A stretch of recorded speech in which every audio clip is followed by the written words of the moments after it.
Hello and happy gaming. I haven't even made it like a moment into the video. I'm already screwing up. Why do y'all watch me? I'm an idiot. Anyway. Oh, hi. I just got to vibrate. My phone, you see. Alright, good to know. Anyway, my name is Dark Sage Walker, and here I am with the Convergence tier list for the spell rankings for One Step from Eden. Now, as I had mentioned before, the same rules apply. I'm ranking the spells more or less as they work in a vacuum. If there is a particular synergy where the spell really shines elsewhere, then I will make that known before I rank it. I'm doing my best to remain subjective and unbiased. It's a little difficult when there are some spells that you just are really in love with, but need to really stop and go, how effective is this for most deck setups? Will this work? Will this not work? Is it a good idea for most players to use? Will this just be confusing? It's a toss-up. So, I'm going to do my best, but it's the same rules that applied from last time. We've got 22 spells to get through. This is considerably a shorter list than the Anima spell list. So, let us begin, and we will begin with immediately a spell that I really like, Amalgam. When this hits, it applies Frost, Fragile, 40 Poison, Root, and Flame. This basically just gives your enemies a bad day. I mean, on top of doing just a little bit of damage in and of itself.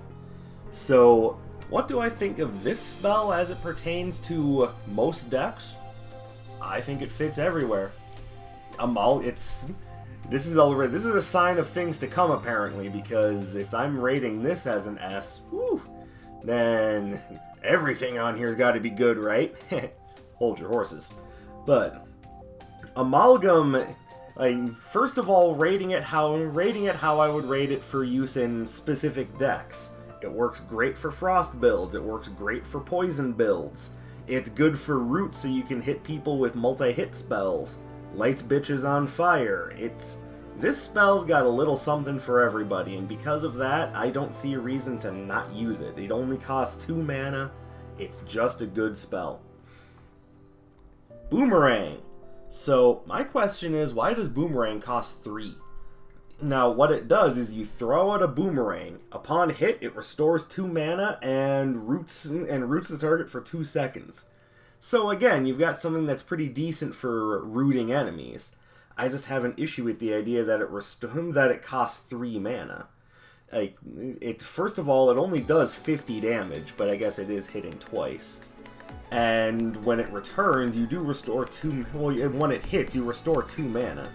So you can root someone with this and then quick whip out a minigun or something along those lines, but by itself, it's iffy. I'm going to put it at B. It's not awful, it's just... I just don't like how much mana it actually costs. I suppose it's made up for a bit by the fact that you get some of that mana back when it hits, but the shot is also a little slow moving, so... I mean, take it with a grain of salt. I think it's average, but average is still better than some things could be. Next up, we have... what the fuck is this? Charge Ring. While in a cast slot, gain 6/10 mana regen. Honestly, of all of the ring spells, this is the one that I think is probably the least useful. I'm gonna personally see, and when you throw it, it does 40 damage and it costs 2 mana to throw it, just when you're done with it, just floop! So, I don't know, I'm gonna put it at C.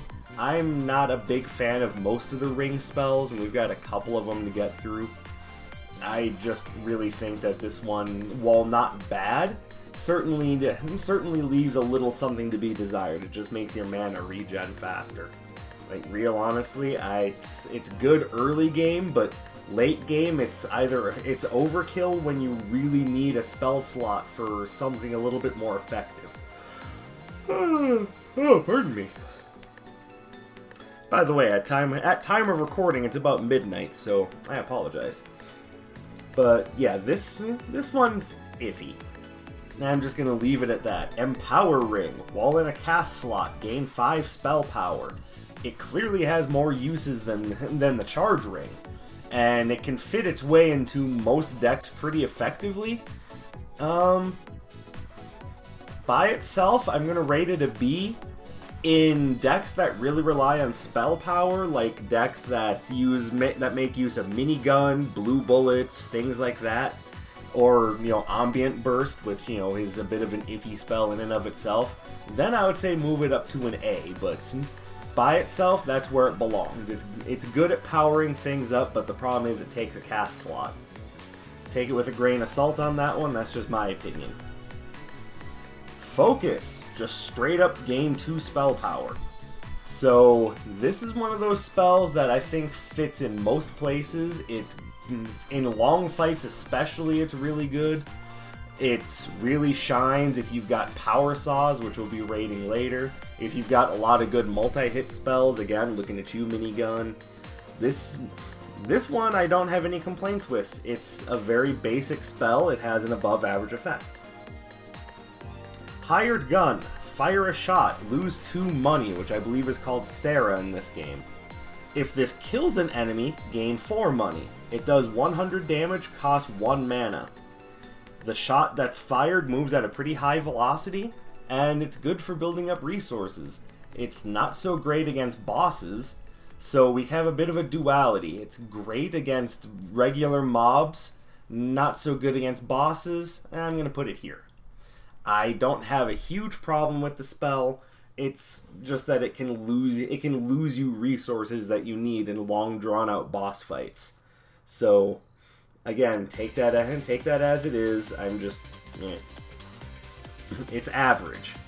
And it's really only average because it doesn't work so well against bosses, which means it's not universally useful, but it's not universally reviled either. It's just decent.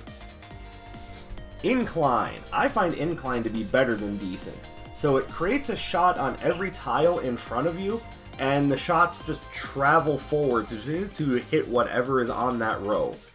Now, I already said that I'm going to be ranking every spell by itself, but this spell I do have a bias towards. I'm going to try to rank it in an unbiased fashion, but I love this spell. I know it costs 3 mana to cast, but when you have good spell power and you give the spell piercing, this spell gets work done. You stand on the very back of your grid, you fire it, and that's 7 40 damage shots. And in case your math is terrible, that's 280 damage before you apply spell power, before you apply potentially fragile, which is another good thing to put on this spell, is it applies fragile on hit. Incline is amazing. The only downside is its mana cost, and that can be easily made up for, putting it at the A slot. Now, my own bias is to put it at S, but I'm leaving it at A just because of the awkward usage and the mana cost. If one of those two things weren't an issue, then it would be better. Like I said, that's my unbiased opinion. My biased opinion is I love this spell. It's just straight damage. I would put it in my coffee if, I drank coffee. Innervate. Gain 1 max mana till end of battle. Add 1 jam to your deck. So, Mana Fire Gunner starts with this, and it's done so in a way to build up his starting blue bullets. If for some reason you're having a hard time getting maximum mana, and honestly I don't see how you would, this is a fine addition. Otherwise, I think it really only has a use in that one niche scenario, and very few uses anywhere else. So, it's not a D because it is still useful, but I'm only going to put it here. Limit Break. Hit 4 tiles away. If you have Fragile, hit an across. Lose 1 max mana for 20 seconds. Mana cost is equal to your maximum mana, so basically no matter when you get this spell, you can still use it. My guess is, even if you have 0 mana, you can still use it. Yeah, this spell is actually kind of ridiculous. It does 10 damage, fires 40 shots. If you can imagine those hitting in a cross pattern, this is a really good Violet spell. Losing 1 max mana for 20 seconds sounds like a huge issue, but So long as you're managing your mana appropriately, it really isn't that big a deal. But that having been said, it can still be a problem. Say you have 4 max mana, you want to make sure you have that 4 mana to cast Firestorm, and you cast Limit Break first. Now you've got to wait 20 seconds to cast Firestorm. So, by itself, I'm going to put it at an A rank, but this is one of those things that with proper synergy can easily be an S rank spell. Like I said, I'm rating everything just based strictly on how it is, but this is one of those things that you look for if you're playing as Violet, or if you've taken Beaker, say, or just have something that gives everyone Fragile. And you can cast it just about at any time, so especially in a low-cost deck, it's beautiful. Up next, we've got... How did Mana Potion get before Mana Fusion? Okay, well, Mana Potion first. Catch this to restore 2 mana. It costs nothing. All you gotta do is be able to grab it. So in a lull in a boss fight, if you really need mana, just take this, throw it, catch it, you got mana. Problem being, if you are that low, if you're running that low on mana or have such poor mana regen, and those are the only times you would really take it. If you don't have those problems, then pardon me.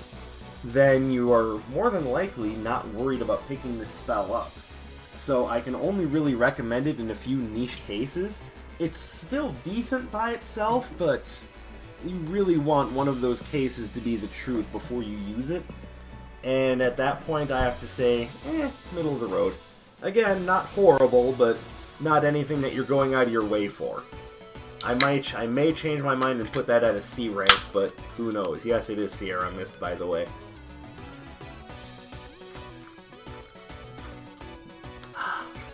That spot. Mana Fusion. It costs 2 mana, and it just restores 5 mana. So, again, there are uses for this, but I think it falls in the exact same place as that one. It's just, you now have something to use in larger decks. Not horrible, not awesome, just Mana Fusion. Fuse that mana. Alright, Mana Steal. You regain the mana cost of the spell when it hits, you gain 1 Trinity, and if Trinity is full, you cast it twice. So, you can't turn your nose up at 240 damage for 3 mana. But 3 mana can also get you a lot more. Not to mention, it's something that absolutely needs Trinity to really work. I'm going to put it here. I don't think it's god-awful. It doesn't belong in C rank. It's still 120 damage, and if you hit with it, you get that mana back, so you can immediately go and cast something else. But it's a bit of a crapshoot, which is why, to me, it falls in the average range. Alright, next. Meditate. Freeze for 0.5, so 5/10 of a second to restore 2 mana. Gain 1 Trinity, and it anchors you for that time. So, I mean, if it didn't anchor you, this spell would be absolutely broken. It's good for gaining Trinity. It's good in the aforementioned cases where you really need mana regeneration. This really, if I were to say it had a synergy, it would be with other cards that work with Trinity. So, I don't know. I think this one is one of those things that works okay. It gets a little bit better if you have a Trinity-focused deck, but by itself, it's Ping! As in ping pong, not as in Mulan's alter ego. Fire a shot that bounces between you and the enemy. Costs 1 mana, deals 30 damage. I don't understand why this spell is in the game. First of all, when you go to bounce it off of yourself, it still does 1 damage to you. Like, why? Like, absolutely why? It makes no sense. And then the shot itself moves really slow, so even if you did want to bounce it off something, you're only going to be bouncing it off something that's more or less stationary. But then you're doing damage to yourself to do it. No, I'm sorry. This is Convergence's first fail spell. I don't understand that one. Or rather, I do understand it, and what I understand is that it's garbage! Power Saws. Fire saws in adjacent rows that deal 40 damage, plus 20 damage per spell power. It costs 2 mana to cast, and I know the wording on that is a little tricky, so allow me to elaborate. When you fire the spell, kind of like, Frost Barrage or Warp Rays, it fires the saws on the row above you and the row below you. Then they travel all the way forward and then all the way back, so they do potentially hit whatever you're targeting twice. This spell is amazing, and this is one of those things that by itself I would put in A rank. That's what the rules of the list, so that's what I'm going with. On the other hand, if you have even just a little bit of spell power, like let's say that you have the focus spell and you see this come up, so that changes the damage from 40 to 80. Now, keep in mind that power saws can hit twice. They can hit in 2 separate rows, and that +1 for the spell power still adds on. So if you have 2 spell power, you're actually hitting for 82 damage apiece. That extra 2 damage might not seem like much, but it adds up. Now, let's say that you've done a little bit better for yourself, you have 5 spell power. That means that it's hitting for 145 damage a pop, and it can hit twice. Like, honestly, I really see no reason why this doesn't belong in S rank, but I'm holding it back at A because of my rules.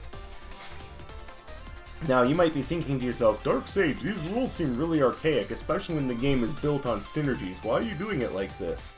Mostly because I think it helps to know how the spells work on their own. Without understanding how they work without synergies, it becomes really difficult to understand what they're going to do with synergies, which is why I think it's important to rank them kind of 2 separate ways, which means at the very end of my 10 tier lists, I may very well make an 11th one simply rating spells that kind of necessarily need synergies and explaining how I feel about those. So again, take that with a grain of salt. If you like that idea, let me know. Honestly, again, my bias is showing through. I think Power Saws belongs in S, but unbiased and rating it in a vacuum, it belongs in A. It's still worth taking. And besides, at some point or another during the game, you're gonna find a relic that's gonna give you some spell power, be it Merit Badge, be it Uranium, be it Double Edge. And when that time comes, this spell will come into its own. And even still, 40 damage at 2 hits, doing it in 2 separate rows for only 2 mana, that's still pretty good. Sapphire Ring. While in a cast slot, gain 3 max mana. Here's my problem with this. If you need Sapphire Ring to cast a spell that's in your deck, you probably shouldn't have taken that spell in the first place. And, here's the ridiculous part. If you need this spell, there's a good chance that you might not be able to cast anything in your deck without it, including the mana ring itself. So once you throw it, that maximum mana goes away, and you're back down to having a problem. I don't know, I'm not a big fan of this ring. Some people will say, oh, but Dark Sage, it synergizes well with blue bullets. Yes, it does, but that's not how I'm rating it. By itself, I think Sapphire Ring is just a waste of time. Sequencer.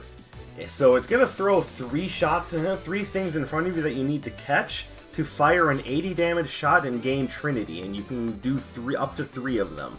So even whatever row you're standing on, you hit it, and it's gonna fire a thing that you need to catch on the 2nd, 3rd, and 4th columns. And then they're going to launch a shot forward that does 80 damage. So again, we do a little math. 80 times 3 is 240 damage. And all of those give you a Trinity charge. So once again, this is a spell that in a Trinity deck I would probably put up here at A rank. It's really good for charging Trinity. And say you have something like, well, down here, Tri-Rag coming up.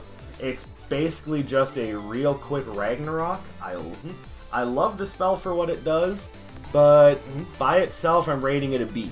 It can be hard to get those shots to hit, especially since you have to catch something, which means that the shots are a little bit delayed, which means you need either a time slow or some sort of route to make them hit. Again, I don't think it's a bad spell, but it does need a little something in order to be really effective. Sarah Cannon. Ooh, this is one of the big ones. Shot deals damage equal to your current money. Ooh, I can't get enough of this spell. It pops up too infrequently for my liking. It only costs 2 mana, and if you've been building yourself up, ooh, boy, that can do a lot of damage. Like, now say you're playing as Shopkeeper, where your whole goal is to have a bunch of money because it also acts as your maximum HP. Yeah, this spell will get stupid. It'll get stupid fast. And if you can do something like, I don't know, put double cast on it, you're now doing lowball estimate about at end game, if you have this spell, 500 damage twice. Yeah, it is good. It's that good. Love that spell. Love it to death. Triforce. Gain 1 Trinity. If Trinity is full, gain 3 spell power. So this costs 0 mana to cast, and on your third casting of it, you get 3 spell power. Obviously, this is a spell that's designed to work in Trinity decks. Now, without it being in a Trinity deck, it's basically a really slow focus, but it costs 0 mana. So one con, 1 pro from focus, hey ho, it belongs right there. It doesn't cost anything, and if you have anything else that does Trinity, it's worth your time. Like, I would put it at the same rank were it in or out of a Trinity build. So, take it as you will. I think that spell is pretty neat. Again, in long fights, you can probably get that spell power off at least once or twice and make some of your spells do way more damage. Or make the flaming tiles that you create do more damage because it affects that as well. Again, I like it. I don't necessarily have a good reason to like it, but... And I do acknowledge the downside of it doesn't take effect right away, so you'd probably much rather have focus in the short term. And some battles, if they go too long, they run the risk of just ruining you. But again, that's a downside. Upside, it costs 0. So I think it's at least occasionally worth taking. But I did talk myself down to B rank. Trirag. Gain 1 Trinity. If Trinity is full, cast Ragnarok. Now, for those of you that don't know, Ragnarok essentially behaves a lot like Lightning Bolt, in that it strikes a specific tile 4 tiles away from where you're standing. It breaks that tile and then does 350 damage. Now, this spell only costs 1, which means if you want to get real huffy about it, let's assume you don't have a Trinity build. Each shot from it normally does 40 damage, it just fires it in a straight line. So you got 40 damage, 80 damage, 120 damage, plus 350 damage is 470 damage for 3 mana. Now, it comes off a little slower than that, but let's say you have even a decent Trinity build. This spell can wreck house. It's a really amazing spell. Really, I think it kind of belongs up here. This is a spell that can work anywhere. It just works especially well in Trinity. So let me now refocus my bias. Put it down there because it's above average, but it really comes into its own if you have a way of building Trinity stacks of Violet.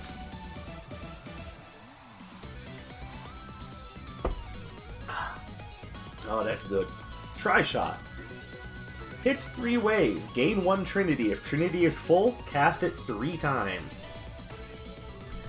So this spell is a tricky one to rate for me because I've gotten good results from this spell, but I understand that the whole 3-way shot pattern thing isn't necessarily super effective. The character that can best make this work is Celicy with her Invade loadout because she can fire it right into the enemy's face and hit them 3 times with it.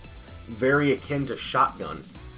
Otherwise, you have to either wait for the enemy to come up to you to hit it with the full 3 shots, or you pull them with the pull spell, which is a Kinesis brand spell.